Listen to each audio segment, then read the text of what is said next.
Boa tarde, o programa Inovações Jurídicas está no ar. E hoje nós temos o prazer de receber aqui no estúdio o brilhante, famoso advogado criminalista, Dr. Roberto Delmanto, autor de várias obras jurídicas e dispensa maiores comentários, não é mesmo, Dr. Roberto?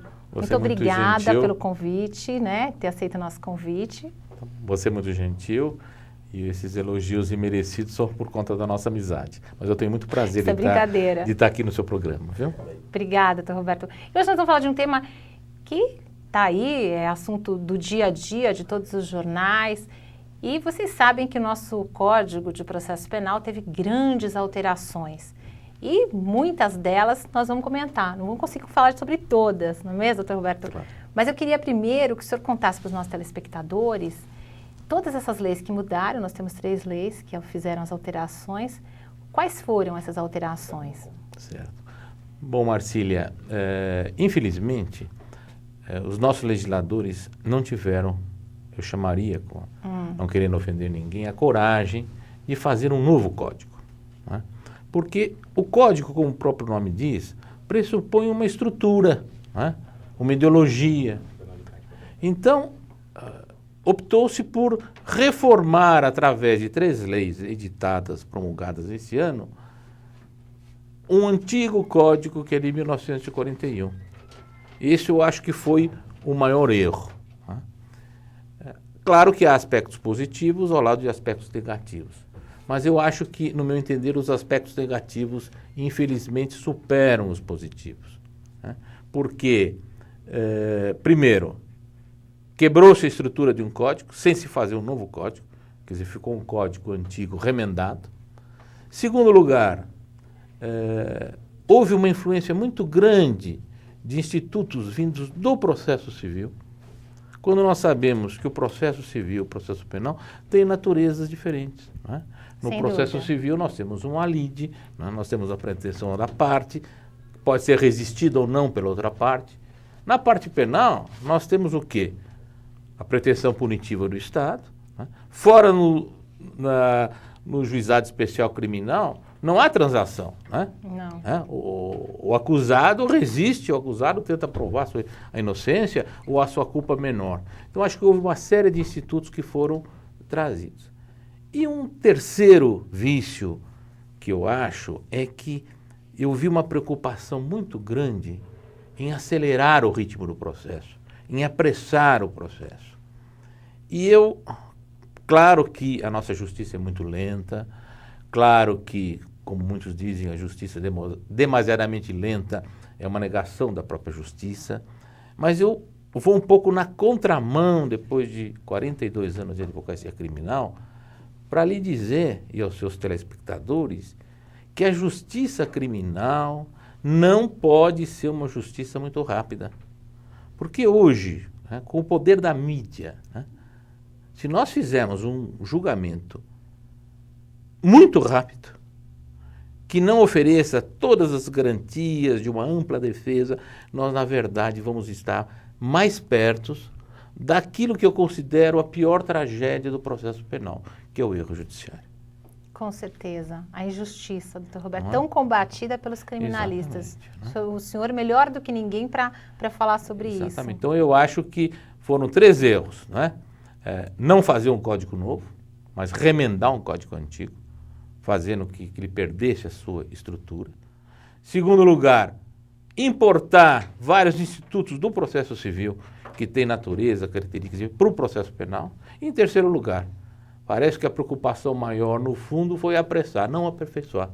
E há um grande processualista italiano que ele fala assim: il fare bello è possibile, il fare presto è possibile, sino punto al fare bene. Quer dizer, o fazer rápido é possível desde que não comprometa, né, o fazer bem. Então, uma pincelada geral foram os vícios que eu vi. Então, Roberto, então a gente teve aí 3 leis que alteraram o Código de Processo Penal. Vamos começar falando pelas principais alterações na legislação em relação às audiências, à instrução criminal. O que o senhor achou? O senhor achou interessante o recebimento da denúncia? Olha, eu acho o seguinte, que alguns aspectos foram positivos, né? Vamos dizer, por exemplo, o acusado ser interrogado por último. Isso. Ele fica na fila esperando. Exatamente. Isso amplia a oportunidade de defesa dele. Isso era assim até mais ou menos 1968, 70, no Código de Processo Penal Militar. Não, o acusado era ouvido depois desse tipo de acusação. Acho que, por exemplo, essa informação da vítima, né, ou da família da vítima, ficar sabendo se o réu está preso, se o réu está solto, se foi condenado, se foi solto, se houve uma reforma da sentença, eu achei também um aspecto positivo, né?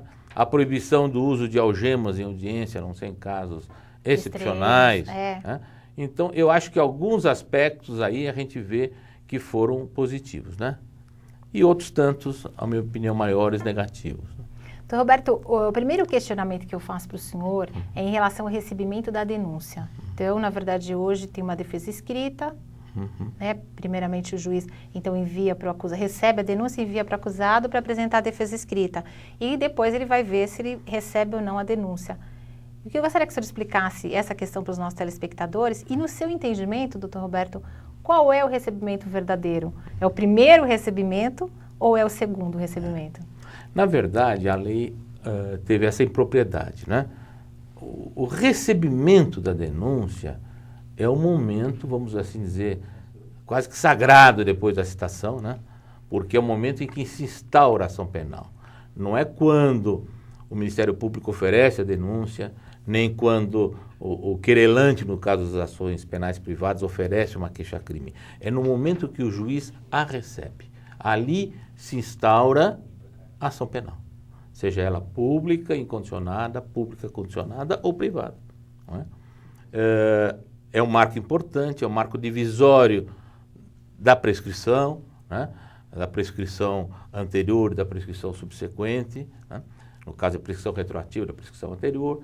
E de repente nós vemos que se usa lá 2 vezes, né? Fala, se o juiz não rejeitar liminarmente a denúncia, o queixa receberá a denúncia, né? Determinará a citação do acusado para dar uma resposta. Nessa citação, o acusado apresentará a sua defesa, fala-se ali numa justificação, que eu, como processualista penal, criminalista, não entendi bem. Esse tema é novo no processo. O que é uma justificação? Será que é uma invocação de uma excludente, de tipicidade, uma legítima defesa, né? Uma circunstância que isente de culpa, né? Ou exclua o crime? Não ficou claro. E logo depois fala, recebida a denúncia, né? O juiz poderá absolver sumariamente, recebida a denúncia. Me parece, num primeiro exame assim, que o erro foi usar na segunda parte, quando ele usou a resposta. Porque se lá antes ele fala, se o juiz, ao invés de não rejeitar liminarmente a receber, eu acho que esse é o momento. Mas vai ser uma discussão, já se abriu essa discussão, eu acho que isso vai acabar nos tribunais, nas cortes superiores e o Supremo Tribunal Federal, se essa lei não for corrigida, melhor explicitada, através de uma emenda, uma modificação,